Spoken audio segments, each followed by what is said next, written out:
In the U.S., the Federal Food, Drug, and Cosmetic Act of 1938 classifies a product as a cosmetic if it is intended to improve or change appearance without affecting physical structure or body systems, otherwise it would be classified as a cosmetic and a drug.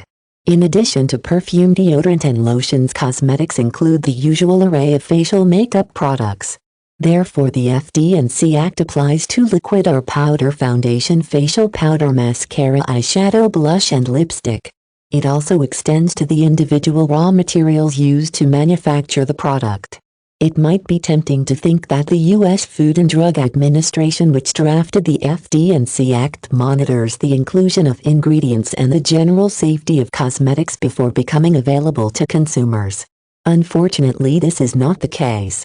In fact, cosmetic manufacturers are not required to register their products or submit any safety information about the ingredients used to make them. Combine this fact with the lack of regulatory definition for the term natural, and manufacturers are free to label their products as natural cosmetics even if they aren't. So are natural cosmetics really natural? The answer to that question is twofold: some are, some aren't.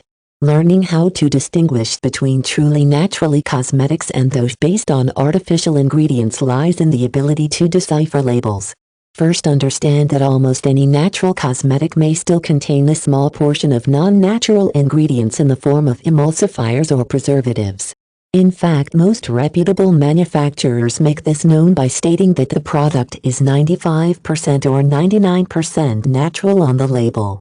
The next thing to look for is the basis of the formula. The majority of natural cosmetics today are made from very simple materials, namely ground minerals and pigments that come from the Earth's crust. The inclusion of ingredients that force one to recall high school chemistry lessons should raise an eyebrow, however.